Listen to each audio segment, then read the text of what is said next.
Bismillahirrahmanirrahim. Assalamu alaikum. Dear viewers, I mean students, teachers and aspirants.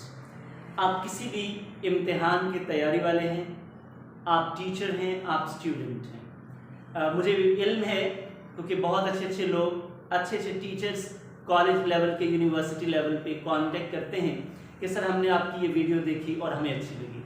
मैं आप तमाम की गुड साइड्स का मशकूर हूँ, क्योंकि ये ज़र्फ़ की बात होती है। आप जब कभी भी किसी को अप्रिशिएट करते हैं तो आप खुद को बड़ा करके करते हैं। तनकीद करना बहुत आसान काम है, लेकिन तारीफ़ करना बड़ा मुश्किल काम है। इसके लिए बड़ा जिगर चाहिए। तो you are really a wonderful and a nice person, इसीलिए आपको सारी चीज़ें अच्छी लगती हैं, वरना नक्स निकालना बड़ा आसान काम है। तो आपकी अप्रिसिएशंस का शुक्रिया। That's why I am doing all these things. आज की वीडियो, चूंकि प्रोनाउन की हमने सीरीज शुरू की हुई है, ये सेकंड लेक्चर है। अब हम देखेंगे प्रोनाउन को समझने के लिए ये बड़ा ज़रूरी है कि उसकी केसेस कितनी हैं। Cases of pronoun, I mean conjugation of pronoun, के प्रोनाउन को कैसे कॉन्जुगेट किया जा सकता है, इसमें कौन कौन सी इन्फ्लेक्शंस हम लगा सकते हैं और कहाँ कहाँ इनको यूटिलाइज किया जा सकता है। बड़ा अहम लेक्चर है और यही हमें कंफ्यूज करता है एक्टिव से पैसिव जाने में, पैसिव से एक्टिव में आने में, और ये करेक्शन करने में प्रॉब्लमेटिक होता है हमारे लिए। तो ये अगर पॉइंट आप समझ लेंगे, छोटी सी वीडियो होगी 5 से 7 मिनट की, कंप्लीट देखिएगा ताकि आपकी अंडरस्टैंडिंग कंप्लीट हो सके, क्लियर हो सके और आप इसको आसान तरीके से समझ सकें और फिर आगे समझा सकें या पेपर्स में परफॉर्म कर सकें। यस, प्रोनाउन जैसे कि प्रीवियस वीडियो में मैंने डिस्कस किया था, इसकी एटोमोलॉजी भी डिस्कस की थी, रूट्स को डिस्कस किया था कि लैटिन एंड फ्रेंच से लिया गया वर्ड है और मतलब इसका ये है कि फॉर नाउन या इन प्लेस ऑफ नाउन, या नाउन के लिए या नाउन की जगह पे इस्तेमाल किया जाने वाला वर्ड प्रोनाउन है। अब चूंकि ये नाउन की जगह पे इस्तेमाल होता है तो वी शुड अंडरस्टैंड कि नाउन कहाँ कहाँ इस्तेमाल होता है तो प्रोनाउन कहाँ कहाँ इस्तेमाल हो सकता है। तो जब तक हमें इसकी, जैसे आप कहते हैं ना, शक्लों की समझ नहीं आएगी तो हमारे लिए पॉसिबल नहीं है कि हम इसको प्रॉपरली यूज कर सकें। और असल ग्रामर को समझना ये नहीं है कि आपको जस्ट लेक्सिकल कैटेगरीज याद हो जाएं, बल्कि उनका फंक्शंस समझना बड़ा ज़रूरी है, उनकी प्लेस समझना बड़ा ज़रूरी है, फॉर्मेशन समझना बड़ा ज़रूरी है। हमारे स्टूडेंट्स के लिए प्रॉब्लम ये है कि हमें शक्ल तो याद हो ही जाती है, ना उनका फंक्शन पता चलता है, ना उनकी फॉर्मेशन पता चलती है। तो ये कन्फ्यूजन्स हमें फिर सारी ज़िंदगी रहती हैं और अल्टीमेटली हमारी लैंग्वेज में, बोलने में, लिखने में और एवरीवेयर, पढ़ने में, सुनने में हमें प्रॉब्लम्स आती हैं। यस, आइए तो पहले तो हम ये देखेंगे कि इसे कैसे कॉन्जुगेट किया जा सकता है। जैसे आप वर्ब्स की फॉर्म्स बनाते हैं ना, मैं सादा लफ्जों में कहता हूं, ये भी एक तरह की फॉर्म है, कॉन्जुगेशन ऑफ प्रोनाउन। यहां में हम इसको इस तरह से करेंगे कि पहले सब्जेक्टिव केस, इसको केस नहीं बोलना, case,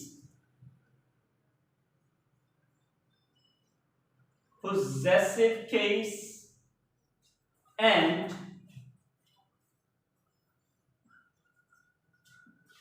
objective case.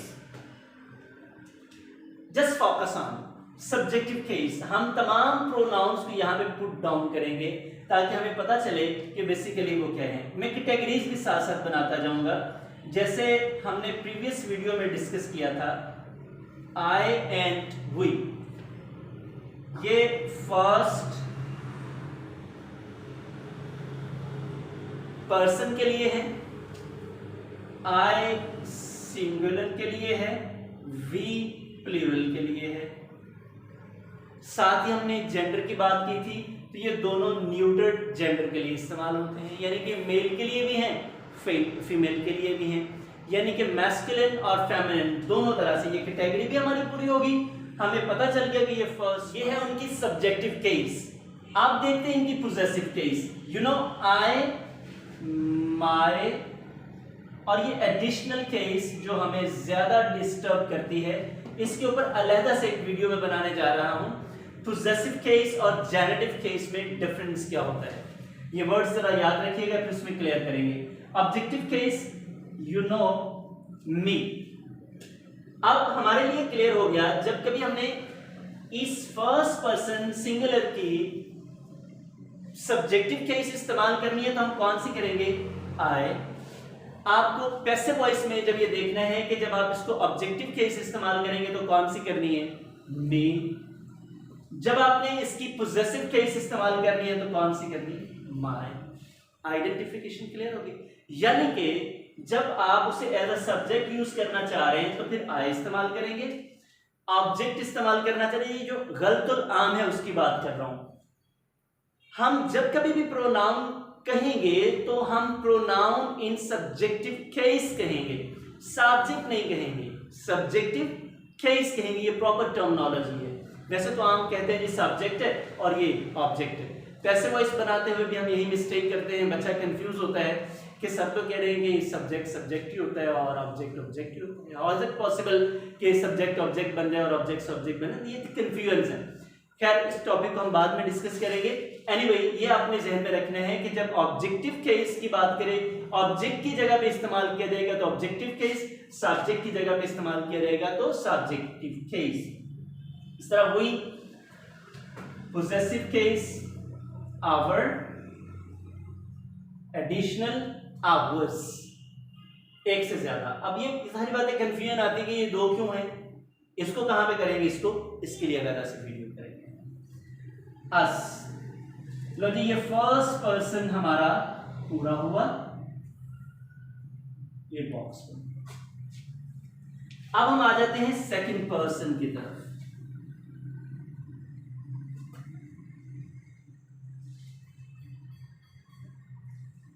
Second person को देखते हैं, एक ही है, यू। और बड़ी मजे की बात, अगेन ये सिंगुलर भी है और प्लूरल भी है। और उससे अगली मजेदारी की बात कि इंटरेस्टिंग वन है कि ये आप मैस्कुलिन के लिए इस्तेमाल कर सकते हैं और फेमिनिन के लिए भी इस्तेमाल कर सकते हैं, no problem at all. You, your, yours, and objective case you। बात समझ आ गई यहां से? मैंने ये अर्ज किया है कि ये सेकंड पर्सन है, सिंगुलर के तौर पे भी इस्तेमाल होगा, प्लूरल के तौर पे भी इस्तेमाल होगा, उसके साथ साथ ये दोनों जेंडर्स के लिए इस्तेमाल होगा। ये इसकी पोजेसिव केस, ये जेनेटिव केस, दोनों में से हम देखेंगे बाद में, और ये इसकी ऑब्जेक्टिव केस। क्लियर? नेक्स्ट चलते हैं। नेक्स्ट हमारे पास जो थर्ड पर्सन हैं, he, she, it. He, she, it. अब इनको मैं अलग लिखूंगा क्योंकि ये थर्ड पर्सन है और थर्ड पर्सन में ये सिंगुलर है। क्या है? अब इनमें मजीद डिस्टिंक्शन करेंगे। ये दोनों, ये वाले अगर हम ही की बात करें तो ये मैस्कुलिन, शी फेमिनिन, जेंडर की डिस्क्रिमिनेशन हो गई। इट, ये बेजान चीजों के लिए, ये आप यूं कह सकते हैं ये कॉमन जेंडर के तौर पे भी इस्तेमाल हो सकता है। अब ही, यू नो, हिज, बस बंदा शरीफ है, एक ही उसकी केस है, एक ही शक्ल है। ही, हिज, हिम। शी की बात करें तो दो फॉर्म्स रखती हैं, her, hers, additional form. Objective case, her. It, possessive case, its. Objective case, it. जब हम बात करते हैं इसमें they, you know, again common gender है, लेकिन प्लूरल थर्ड पर्सन है।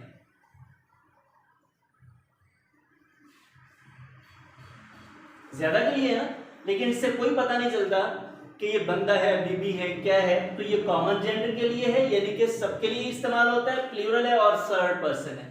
they, theirs, their and theirs। अब इसकी ऑब्जेक्टिव केस them।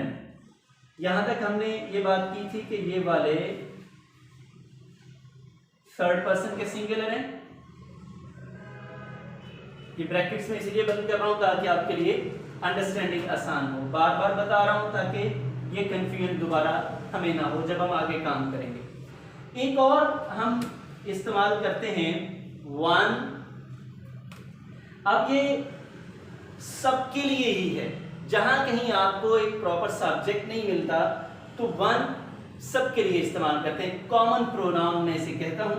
तो ये वन, वंस एंड वन।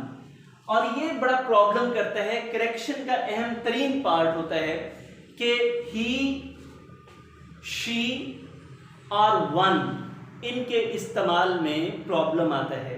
होता कुछ हुआ, कोई सेंटेंस लिखा होता है, हम उसमें वन का जो पोजेसिव फॉर्म लगानी होती है वो हिज या हर लगा देते हैं, जबकि उसकी पोजेसिव केस क्या आनी है, वंस। ऑब्जेक्टिव केस क्या आनी है, वन। Got it? ये थी हमारी कॉन्जुगेशन ऑफ प्रोनाउन, जिसको समझना हमारे लिए बड़ा जरूरी था। यस, मजीद एडिशन के लिए जैसे माय है, पोजेसिव केस में हम करते हैं माई सेल्फ। यू है योर, योर के साथ सेल्फ। अब them है, them selves, ठीक है। हर, सेल्फ, इसी तरह हिमसेल्फ। इसे इन्फ्लेक्शन भी कह सकते हैं और एडिशनल भी कह सकते हैं। अब इस तरह के प्रोनाउंस भी बनाए जाते हैं सेल्फ और सेल्व्स लगा के। ये किसके तौर पे इस्तेमाल होते हैं, ये प्रीवियस वीडियो में मैंने डिस्कस किया था, लेकिन ये शेप्स अल्टीमेटली प्रोनाउन की हैं। काइंड्स में आ जाएंगे हम। तो नेक्स्ट वीडियोस में हम हर प्रोनाउन को डिस्टिंक्टिवली अलग-अलग से डील करेंगे, उसकी पोजीशन, उसका फंक्शन, उसकी आइडेंटिफिकेशन और स्ट्रक्चरल यूसेजेस हम सीखेंगे। ये वीडियोस आपने देख लिया कितनी इंपॉर्टेंट है। वैसे हमें इन्हीं चीजों की कंफ्यूजन होती हैं और आई थिंक सो अब आपके लिए ये कंफ्यूजन बिल्कुल क्लियर है। और अगर ये आपकी कंफ्यूजन क्लियर है तो कमेंट बॉक्स में कमेंट जरूर कीजिएगा और इस वीडियो को शेयर जरूर कीजिएगा। अपने दोस्तों को इन्फॉर्म करें, बताएं और अपनी प्रिपरेशंस को जारी रखें। मैं हमेशा आपकी सपोर्ट के लिए मौजूद हूं and at the same time I need you people support. Thank you very much for supporting me. Allah Hafiz.